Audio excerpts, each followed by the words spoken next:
Բարև,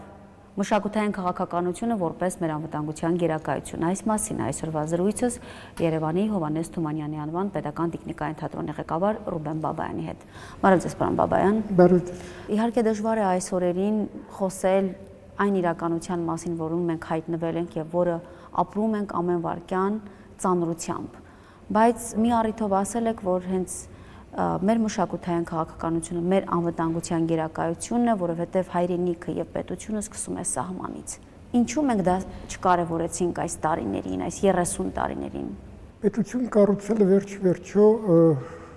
շենք կառուցելու նման մի բան է, հա։ Եվ եթե ուզում ես, որ այն լինի ամուր, պետք է տիրապետես այդ բոլոր գիտելիքներին, թե ինչպես է կառուցվում շենքը։ Կարելի է շատ գեղեցիկ շենք կառուցել, բայց հիմք չդնել, հա, այն ֆունդամենտ ասած, որը մտնում է հողի մեջ մի քանի մետրով։ Մենք հողի մեջ պետք է մտնեինք մի քանի մետրով ամուր, որպեսզի կառուցենք պետություն, այդ հողի մեջ մտնել այդ չերևացող մասը, դա հենց սահմաններ են, որտեղ այն ինչ որ արված է տուրիստների համար եւ այլն, դա գեղեցիկ է, լավ է, դա աչք է հրապուրում, դա կենտրոն է, բայց դա պետական կառույց չէ։ Պետական կառույցը սկսվում է սահմաններից, որտեղ ամեն ինչ կառուցվում է սահմաններից, եւ ինչքան ավելի ամուր են քո սահմանները, ինչքան ավելի ապահով են զգում մարդիկ, որոնք ապրում են սահմանում, ինչքան ավելի լավ են զգում։ Միգուցե նրանք պետք է ավելի լավ զգան իրենց նույնիսկ սոցիալական վիճակում, քան նրանք, ովքեր ապրում են մայրաքաղաքում կամ մարզկենտրոններում, այդքան ավելի ապահով է դառնում երկիրը, որտեղ երկիրը պաշտպանվում է այդտեղից, իսկ երկիրը պաշտպանում են մարդիկ, եւ մարդիկ պետք է իրենց լավ զգան, մարդիկ պետք է ապահով զգան, մարդիկ պետք է զգան, որ պետության ուշադրությունը առաջին հերթին ուղղված է իրենց, որ պետությունն իրենց շատ բարձր է գնահատում, իրենց այդտեղ ապրողներին, սահմանը պահողներին։ Գիտեք, սովորել երբեք ուշ չէ, պետք է պարզապես սովորել։ Դասեր քաղենք։ Դասեր քաղել։ Ես կարծում եմ, որ սա ընդհանրապես միգուցե մեր ամենամեծ ցավն է։ Մենք շատ քիչ ենք դասեր քաղում պատմությունից։ Երբ մենք որոշակի գործողություններ ենք կատարում, որոշակի ձևակերպումներ ենք տալիս, որոշակի բաներ ենք ասում, մենք հաճախակի շատ քիչ ենք մտածում հետևանքների մասին։ Այդ հետևանքների մասին մտածելը սա կարծում եմ առաջին հերթին պետական մտածողության հարց է։ Մենք հաճախակի խոսում ենք, հա, մենք ունենք պետական մտածողություն, չունենք պետական մտածողություն, պետական մտածողությունը դա մտածել քո յուրաքանչյուր քայլի հետևանքների մասին։ Չկա ավելի մեծ խնդիր ուզած պետության համար, քան իր ժողովրդի անվտանգությունն է։ Հողը անիմաստ է, եթե չկա ժողովուրդ, որը ապրում է այդ հողի վրա, որը արարում է, որը երջանիկ է, որը ընտանիք է կազմում, երեխաներ են բերում, որի համար այդ հողը դառնում է հայրենիք, որտեվ հողը առանց ժողովրդի հայրենիք չէ։ Ավելի շուտ նա կարող է կոչվել քարտեզային հայրենիք, բայց հայրենիքը պետք է միսուարյուն ունենա։ Միսուարյունը դա մարդիկ են։ Արժեքային համակարգը, որը դուք ձեր հարցազրույցներում նշում եք, որ հենց այդ արժեքային համակարգը մեզ տանում է դեպի անվտանգություն, դեպի պաշտպանություն, դեպի զարգացում, դեպի մշակույթ, որ այսօր բացակա է։ Գուցե մենք չունեինք մշակութային ռազմավարություն, տեսեք, այսօր թշնամին ամեն ինչ անում է, որ սեփականաշնորհի մեր մշակույթը, մեր ինքնությունը եւ ոչ միայն այսօր, խորհրդային տարիներին, դրանից առաջ այդ ռազմավարությունը կա, այնինչ մենք մշակութային նախարարություն էլ չունենք։ Մենք ունենք մշակութային այդ ռազմավարությունը, որտեղ մեր ինքնությունը, մեր արժեքային համակարգը մեզ կտանի դեպի անվտանգություն։ Կարծում եմ ոչ եւ հարցը ոչ միայն մշակույթի նախարարություն ունենալ եւ չունենալու մեջ է։ Կարծում եմ խնդիրը նա է, որ մենք չունենք մշակութային հայեցակարգ։ Իրականում մենք այդքան էլ լավ չենք գիտակցում, թե իսկ ինչու է պետք մշակույթը, ինչ է մշակույթը բերում։ Արդյոք դա միայն ժամանց է, արդյոք դա միայն ինչ-որ աշխարհի աչքերին գեղեցիկ երևալու բան է։ Կարծում եմ ոչ, մշակութային հայեցակարգը, մշակութային մտածողությունը առաջին հերթին ձևավորում է այդ արժեքային համակարգը, որի մասին դուք ասում եք։ Մշակույթն է բերում առաջի պլան մարդուն, որպես մեծագույն արժեք, մարդու կյանքից ավելի կարևոր բան չկա։ Եվ եթե դու այդ խնդիրն ես դնում քո առջև, պաշտպանել մարդու կյանքը եւ քո բոլոր գործողությունները բխում են դրանից, այդ ժամանակ պարզվում է, որ դու նաեւ պատասխանում ես քո երկիրը, քո սահմանները եւ քո պետությունը, որտեղ պետությունը առանց մարդու անիմաստ գործոն է։ Մարդն է ամենակարևորը։ Ամեն ինչ արվում է հանուն մարդու։ Ինչու մենք դա չկարևորեցինք, որքան էլ որ ասում ենք դասեր պետք է քաղել, բայց մեր այսօրվա իրավիճակը հուշում է, որ ամեն անգամ մենք որպես փյունիկ խառնում ենք մոխիրներից եւ սխալները այնքան շատ է լինում, որովհետեւ մենք փորձում ենք սոցիալական այդ շղարշի մեջ այդ հիմնաքարերը դնել, բայց շրջանցում ենք եւ վազանցիկ ձևով առաջ են գնում ու հասկանում ենք, որ քարերը հիմնական չեն դրվել, դատարկ է այդտեղը եւ փխրուն է ամեն բան։ Ես կարծում եմ, որ յուրաքանչյուր ժողովուրդ ունի իր ուժեղ կողմերը եւ այդ ուժեղ կողմերը պետք է զարգացնել։ Նրանք պետք է լինեն մեր մտածելակերպի հիմքում, ապրելակերպի հիմքում։ Մենք հաճախակի փորձել ենք ուրիշների ուժեղ կողմեր վերցնել, որոնք մեզ բնորոշ չեն, եւ մենք սկսել ենք այդ ժամանակ պարտվել։ Եվ կարծում եմ, երբ մենք հասկանանք, որ մեր ուժը այս արժեքային համակարգում է գտնվում, եւ մենք պետք է երկրների հետ բարեկամություն անենք, դաշնակիցներ ընտրենք ելնելով մեր համակարգից, մեզ համար հարմար, մեր անվտանգությունն ապահովող, մեր կներեք մշակույթին հարազատ, մոտիկ, այդ ժամանակ մենք կարողանանք ձևավորել նաև մեր ամենաուժեղ կողմը եւ կարողանանք այդ դեմքով, այդ մեր ուժեղ կողմով դիմել աշխարհին, որտեղ իրականում, եթե մենք սրա շուրջ կառուցենք մեր արժեքային համակարգը, մենք կլինենք շատ ուժեղ եւ շատ հասկանալի աշխարհի համար։ Մենք հաճախակի տատանվում ենք եւ աշխարհը հաճախակի չի հասկանում, իսկ ո՞րն է մեր ուզածը։ Սա շատ կարևոր է։ Մենք հետո սկսում ենք դժգոհել աշխարհից, ինչու մեզ մենակ թողեցիք, ինչու, բայց արդյոք մենք ձևակերպեցինք կոնկրետ մեր ուզածը որն է եւ որ հենարանների վրա ենք մենք հենված, շատ ամուր, անսասան։ Կարծում եմ, ելի եմ կրկնում, սովորել երբեք ուշ չէ, դաս քաղելը ուշ չէ, պատմությունը միշտ դասեր է տալիս, պետք է պարզապես լավ աշակերտ լինես։ Նաև ստացվում է, որ մենք ինքներս մեզ լավ չենք ճանաչում։ Շատ շնորհակալ եմ այս հարցի համար։ Գիտեք, իսկ ինչ է բերում մշակույթը։ Մշակույթի միջոցով դու ճանաչում ես մարդկանց։ Մարդկանց միջոցով դու ճանաչում ես քեզ։ Դու ճանաչում ես քո հողը, քո հայրենիքը։ Յուրաքանչյուր մարդ մի տիեզերք է։ Այո։ Իրականում մեր մտածողությունը սահմաններ չունի։ Մեր պահվածքը պետք է ունենա սահմաններ որոշակի, բայց մեր մտածողությունը նա տիեզերական է, մարդը տիեզերք է, նա ազատ է, նա զարգացման մեջ է, եւ ինչքան մենք ճանաչում ենք մեր մեջի տիեզերք, այնքան մենք ճանաչում ենք նաեւ ուրիշին, այդքան մենք ճանաչում ենք մեր հողը, իսկ երբ որ մենք մեզ ճանաչում ենք, մենք ճանաչում ենք նաեւ մեր արժեքային համակարգ, եւ մենք հասկանում ենք, որ մեզնից կարեւոր մեզնից ես նկատում մարդ Արարածից, որևէ բան չկա, որտեղ մենք մեզ ճանաչել ենք։ Երբ մենք մեզ չենք ճանաչում, երբ մենք մեզ փորձում ենք ճանաչել ոչ թե մեր տիեզերական բնույթով, հա, այդ անսահման մտքի, այլ պարզապես ինչ որ նեղլիկ շրջանակների, որոնք միգուցե արդարացված էին մի 100 տարի առաջ, 200 տարի առաջ, բայց ժամանակը շարժվում է եւ ժամանակը շատ դաժան է։ Եթե դու ժամանակի զարկերակը չես զգում, ժամանակը չի սպասում, մինչև դու գաս հասնես սիրել, նա պարզապես կշպրտում է։ Երջանիկ են այն ժողովուրդները եւ այն անհատները եւ այն պետությունները, որոնք մշտապես զարգացման մեջ են։ Եվ այդ զարգացումը առաջին հերթին վերաբերում է քո գիտակցության զարգացմանը։ Ամեն օր մենք պետք է ինչ-որ բան ավել իմանանք։ Մենք պետք է ոչ մի բանից չամաչենք, ես նկատի ունեմ աշխարհից հետ չկանգնենք։ Մենք այդ իրավունք ունենք, մենք տվել ենք բազմաթիվ հանճարեղ մարդկանց անուններ, անհատներ, եթե կան նման անհատներ, ուրեմն կարող է լինել եւ նման ժողովուրդ, ուրեմն պարզապես ժողովուրդը պետք է լսի, գնա այդ անհատների հետևից, հասկանա ինչու են իրանք այդ բարձունքների հասել։ Չէ՞ որ իրենք խոսում են աշխարհի հետ հավասարը հավասարի պես, ինչու, որտեղ նրանք մշտապես եղել են զարգացման process-ի մեջ։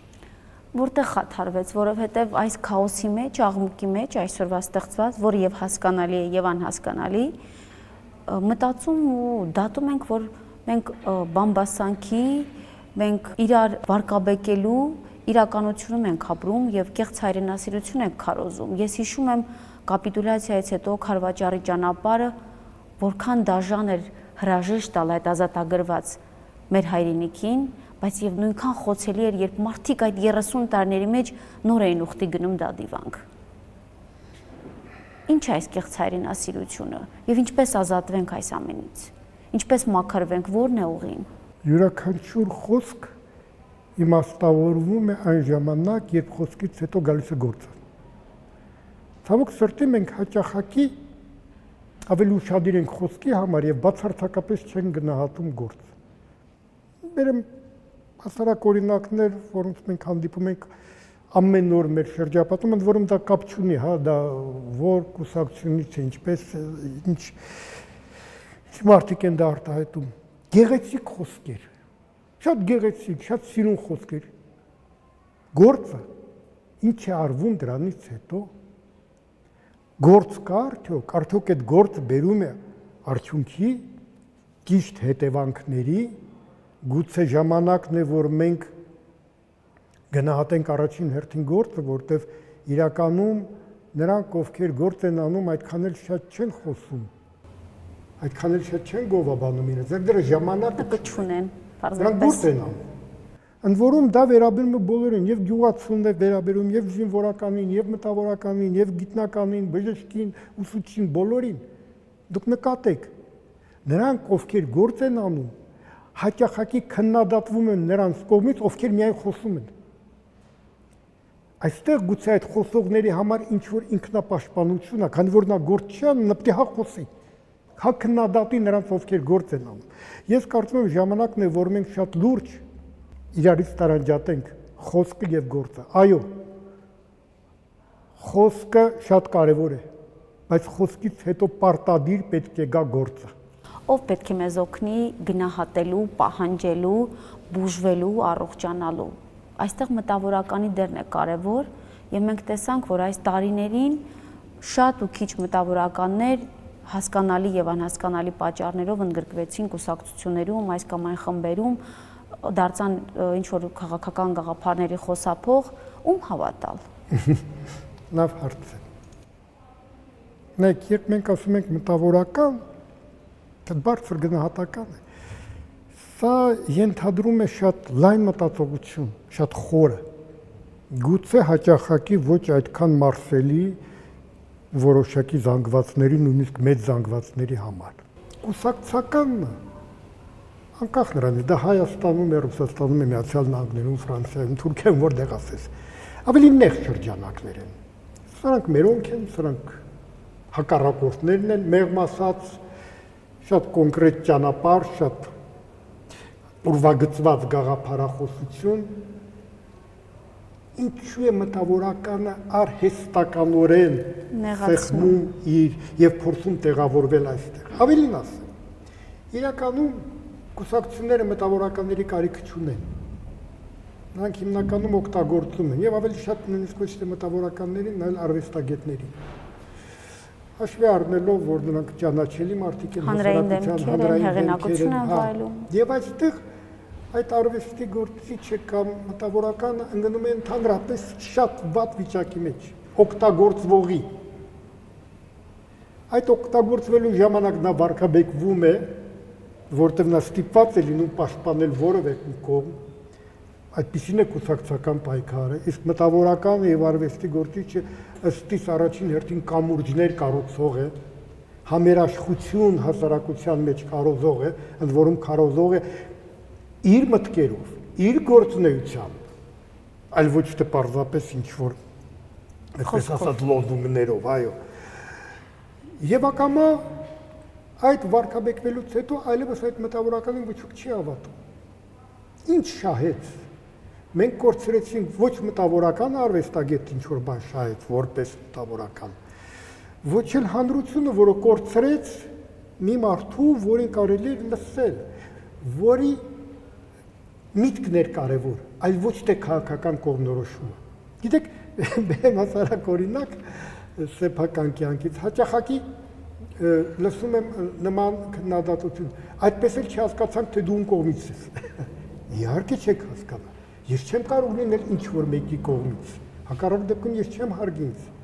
Իմ միակ նպատակը այս արժեքային համակարգին գործով, իմ բեմադրություններով, իմ աշակերտներով, իմ թատրոնով ես պահպանելն է, ստեղծելն է, քարոզելն է, ես չեմ կարող փոխել աշխարհը։ Ես չեմ կարող փոխել Հայաստանը, բայց ես կարող եմ փոխել մի փոքրիկ մթնոլորտ իմ շուրջ։ Իմ միջավայրը։ Գոնե սա։ Այդպես սկսում է շարժը, պարոն Բաբայան։ Սկսիր քեզնից։ Եթե ուզում ես փոխել աշխարհը, սկսիր քեզնից։ Պարոն Բաբայան, իսկ արդյոք այդ նույն աշխարհը ուզում է ճանաչել մեզ, կամ եթե մշակույթի լեզվով ենք խոսում, մենք ասում ենք, որ մշակույթը երկխոսության կամուրջն է։ Մենք ինչպես հավատանք մեր դահիճին։ Այսօր որ մշակութային ջարդ է իրականացնում Արցախում, օկուպացված, Արևմտյան Հայաստանում, այսօր նույն քաղաքականությունը ռազմագերիների քաղաքական դաշտ չտանենք, բայց մշակութային ոլորտում ինչպես դահճի հետ նստել նույն սեղան եւ հավատալ նրան, որ նա կարող է կամ ի վիճակի է երկխոսել։ Նախ հավատալ ոչ մեկին պետք չի քաղաքականության մեջ։ Մեծագույն միամտություն է։ Քաղաքականությունը չի ենթադրում հավատք, չի ենթադրում սեր, չի ենթադրում նույնիսկ թշնամություն, ատելություն, այս ամեն ինչը խանգարում է ճիշտ քաղաքականություն վարելու։ Կա կոնկրետ խնդիր։ Մենք ունենք հարևան պետություններ, ես չեմ խոսում այն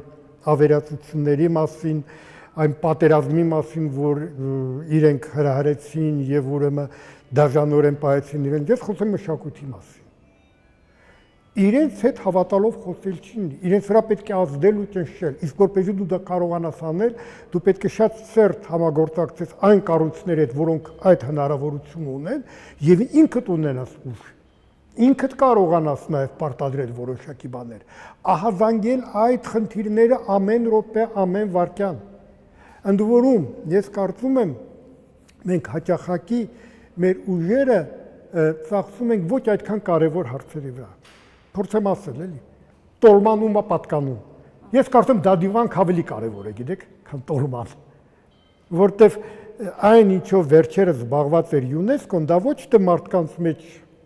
լավ հարաբերություններ, այլ թշնամություն մտցնելն էր, որտեղ ուտեստը չի կարելի բաժանել ազգային ման։ Գուցե 1-2 բան, բայց հիմնականում ժողովուրդն ապրել է նույնտեղ տարբեր ազգություններ, դա սուտ պրոբլեմ է։ Այսինքն աշխարհը ինքն է ստեղծում այդ խնդրեմը։ Ոչ թե աշխարհը, կամ բյուրոկրատական կառույցներ։ Ոչ այդքան լավ կարծիք եմ ասենք թե ՅՈՒՆԵՍԿՕ-ի մասին։ Մենք գիտենք մեր ջուղայի պատմությունը, հա։ Այո։ Մենք գիտենք թե ինչպես էր ՅՈՒՆԵՍԿՕ-ն գումարներ վերցնում Ադրբեջանից եւ վերջ-վերջով դրանք բյուրոկրատական ապարատներ են, անկախ նրանից Ռուսաստանում դա գտնվում թե Բրյուսելում։ Եվ հաճախակի իրենք ավելի շատ զբաղված են սեփական ուրեմն բարեկեցություն ապահովելու։ Իզուր չէ, որ Իսրայելը ու Միացյալ Նահանգները ընդհանրապես դուրս են եկել ՅՈՒՆԵՍԿՕ-ից։ Ես էլ եմ կարծում, որ այդ կառույցը շատ քիչ է աշխատում այսօր այն ուղղությունով, որ պետք է աշխատի, բայց միևնույն է, մենք պետք է բոլոր կառույցները օգտագործենք։ Մենք պարտավոր ենք դա անել։ Պարոն Բաբայան, իհարկե այս օրերին օգտագործելու կամ զինվելու համար մեզ պետք է նաև այդ սնունդը հոգևոր։ Մենք համավարակային պայմաններում կորուստներ ունեցանք, այսինքն փակ դահլիճներ, բայց պատերազմի օրերին ես գոնե հիշում եմ, որ տանիքում լսվում էր ներկայացումների ձայնը եւ հատկապես պատերազմից Արցախից ապաստան գտած ընտանիքների, երեխաների համար եւ համավարակի օրերին էլ թույլատրելի սահմաններում ներկայացումներ կային։ Այսինքն այնպես ինչպես ձեր հարցազրույցներից մեկում եք նշում, փորձեցիք այնպես անել, որ սահմանում ապրող երեխան կամ սահմանի մասին երազող երեխան, որ մի օր հետ պիտի գնա իր բնակարան, իր տուն, զգա իրեն աշխարհի կենտրոնում։ Պարտադիր։ Մենք 3 վերադարձել ենք Գորիսից, որտեղ խաղում էինք Նարինե Գրիգորյանի փայլուն ներկայացումը իմ ընտանիքի ճամփորդի մեջ, եւ նայում էին հիմնականում արցախցիներ։ Շատ հետաքրքիր է, շատ սիմվոլիկ բան կա։ Գիտեք, մենք այդ ներկայացումով բացեցինք Շուշիի մշակույթի տունը 4 տարի առաջ։ Եվ էլի խաղալու ենք, եւ Շուշիում ենք խաղալու։ Եվ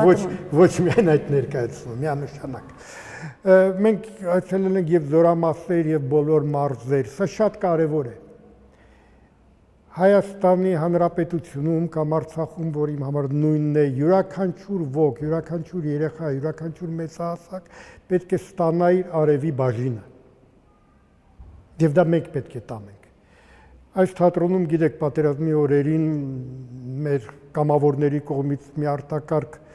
աջակցության ահռելի ծրագիր է։ 17000 ընտանիք միայն օգտվեցին, ուրեմն այս սննդի եւ Պարենային ծրագրերից, բայց դա չի կարևորը։ Ես կարծում եմ, որ հենց այս րոպեին թատրոնը եւ արվեստը կատարում է ոչ միայն արվեստի ու ժամանցի դերակատարում, այլ նաեւ հոգեբանական ռեհաբիլիտացիայի։ Մարդիկ ձգտում են գալ թատրոն։ Այստեղ գալիս են մայրեր, երեխաներ հետ, ովքեր կորցրել են ամուսիններին։ Եվ իրենք են բերում, եւ հատուկ են բերում, եւ նրանք գիտակցում են սրա կարեւորությունը։ Կյանքը շարունակվում է։ Գիտեք ինչ, ես դες մի բան ասեմ։ Գուցե առաջին անգամ եմ ասում, սա հանցագործությունը ոչ թե կյանքը շարունակելու մեջ է, ոչ թե ուրախանալու մեջ է, որ մենք ասում ենք ինչպես կարելի է ուրախանալ։ Մարդիկ եւ կուրախանան, եւ կամուսնանան, եւ կսիրեն, եւ հանցագործությունը այն բանի մեջ է, որ այդ ուրախությանը չեն մասնակցի նրանք, ովքեր զոհվեցին։ Այդ մենք իրենք զրկեցինք այդ իրավունքից։ Եվ պետք չի հիմա փորձել ուրեմն սահմանափակել մարդկանց կյանքի ձգտումը։ Այո, պետք է սա կյանքը պետք է բանանի։ Այդ տեսակ հանցագործությունը չպետք է կրկնվի, որ մենք զրկենք մարդկանց կյանքից, որ իրանք չմասնակցեն այս կյանքի տոնահանդեսին։ Իրենք ավելի շատ բան ունեն ներդրած այդ ամենը վայելելու, ստանալու համար։ Պարոն Բաբայան, ամենաառաջին տպավորությունները Արցախի հետ կապված։ 70 թիվ Հակոբ Պարոնյանի անվան թատրոնը գնում է հյուրախաղերի։ Ձեր հայրը։ Անակերտ իմ հայրը թատրոնի գեղարվեստական ղեկավար եւ տնօրեն Արտաշես Բաբայան։ Գնում էինք այն ժամանակ այսպես ասած այդ Կրասնի մոստով, եւ լավով է գնում։ Գանձակով, որտեղ երկար ճանապարհ էր բավական։ Երկար ճանապարհ է, որտեղ որ թլաչինը կար, որ կազմաճարը կար։ Մոտ 20 օր։ Գիտեք, շշմելու տպավորություն եւ առաջին հերթին մարդկանցից։ Քանի տարեկան եք։ Ես 13 տարեկան եմ։ Ամեն մի հանդիպման ժամանակ մեզ ասում էին, ինչի՞ չեք ուզում միանանք Հայաստանին։ Մենք ասում ենք, բայց դա մեր ցանկությունն չի եւ այլն։ Հետո 83 թվականին էլի հորս պիեսը բեմադրվեց Տեխնոկերտի թատրոնում, Տիգրան Զահալյանը մեր թատրոնի ռեժիսորը բեմադրեց, էլի մեկնեցի այդտեղ։ Իսկ արդեն անկախություն ձեռք բերելուց հետո շատ հաճախակի, սկսած 94 թվականից, այս վերջի երևի 5-6 տարվա ընթացքում երևի մի 20 անգամ եմ եղել եւ տղաս է ծառայել եւ ես պաշտպանության նախարարության ուրեմն հասարակական խորհրդի կազմում մենք այցելում էինք զորամասեր եւ ներկայացումներ էինք տանում եւ զորամասերում էինք համ եւ այդտեղ անկեղծ ասեմ, սա ոչ թե որտեղ ասում եմ Արցախի հերոստատեսության համար, Արցախ ուժ է տալիս։ Մտնում ես Արցախ, այնպիսի էներգետիկա էր գալիս։ Այս բոլոր մարդիկ կապրում ենք, հազար մի հատ հոգս ունենք եւ այլն գնում ես ու դու հասկանում ես, որ դու մեծ ուժ ես ստանում։ Իմ աղջիկս, որը շատ վաղուց 2000 թվականից ապրում է Մոսկվայում, հիմա արդեն տեղափոխվել է Բրյուսել, աշխատում է այնտեղ, եկավ Երևան եւ ես իրեն տարա Արցախ։ Նա Արցախ եկել էր առաջին անգամ։ Նա խելագարվել էր, ասել էր, «Ինչ երկիր է»։ Սա գրելու, պատմելու, բացատրելու բան չի։ Զգացական։ Սա լրիվ էգզիստենցիալ հարց է։ Կամ դու լավ ես քեզ զգում ինչ-որ տեղ, կամ ինչ-որ դիսկոմֆորտ ես զգում։ Դու լավ ես զգում, որ սա քո հայրենիքն է, ու այդ հայրենիքը պետք է պաշտպանես։ Պարոն Բաբայան, վիրավոր Արցախում եղել եք արդեն։ Չէ, բայց երևի փոքրացած։ Այո, շուտով կլինի։ Ինչ ծրագրեր ունեք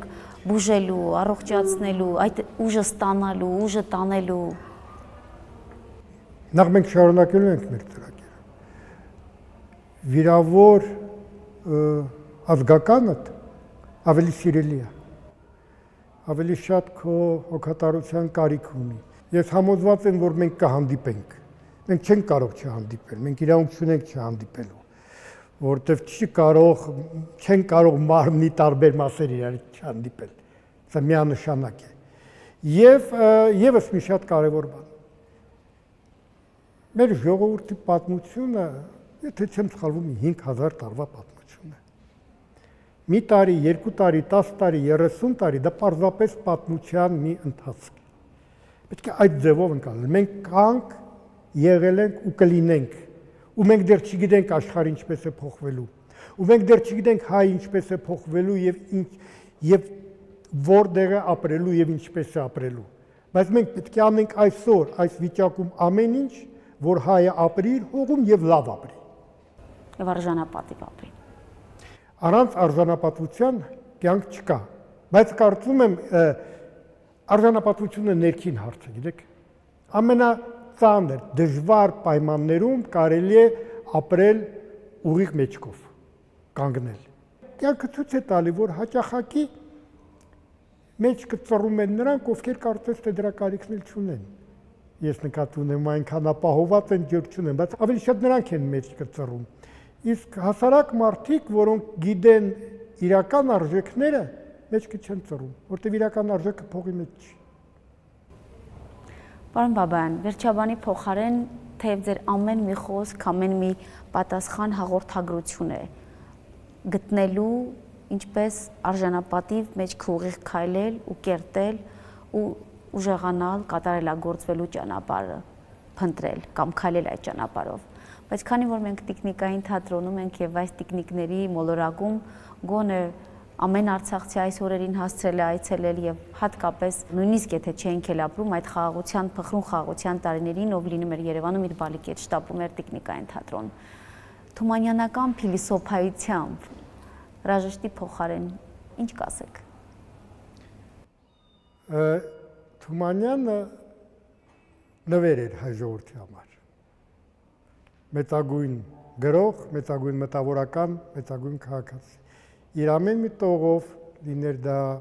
իր ստեղծագործությունների մեջ, նամակների կամ հոդվածների, նա միայն մի շատ կարևոր ուղերձ ուներ։ Եկեք արժանապատիվ ապրենք, եկեք զարգանանք, եկեք հրաժարվենք այն ամեն ինչից, ինչ որ մեզ հետ է տանում եւ նայենք միայն առաջ։ Նա շատ խիստ էր իմիջիալուց հասարակության հետ իր խոսքում եւ ոչ միայն փոքրիկներին, ավելի շուտ ոչ թե փոքրիկներին, այլ մեծիկներին, հա, մեծերին Թումանյանի մի լավ խորհուրդ։ Ապրեք երեխեք, բայց մերպես չապրեք, որպեսզի երեխաները մերպես չապրեն, մենք ինքներս պետք է ձևով չապրենք, մենք պետք է նոր ձևով ապրենք, լավ ապրենք, որ մեր երեխաները ավելի լավ ապրեն։ Մենք իրավունք ունենք յոլա տանելու, քաշ տալու կյանքը։ Մենք պետք է միշտ առաջ նայենք։ Մենք դրա հնարավորություն ենք, այո, մենք կորուստներ ենք ունեցել, այո, մեզ հարվածել են, այո, մենք վիրավոր ենք, բայց մենք շնչում ենք, մենք կանք, ուրեմն կյանքը կա, եւ մենք ունենք մեծագույն պարտավորություն մեր երեխաների առջեւ։ Մենք իրավունք ունենք մեր հոգսերը, մեր դժբախտությունները փաթաթել այս երիտասարդ սերնդի ուրեմն մեջքին ու սերին դնել։ Իրավունք ունենք։ Մենք պարտավոր ենք ամեն ինչ անել, որ իրանք մեզնից լավ ապրեն։ Իսկ դրա համար մենք ինքներս պետք է այդ հողը ստեղծենք։ Փորձենք ստեղծել։ Շնորհակալություն։ Ես էլ եմ շնորհակալ։ Եվ լավատեսությամբ կփորձենք հաճախակի հանդիպել ձեզ։ Մեծ հաճույքով։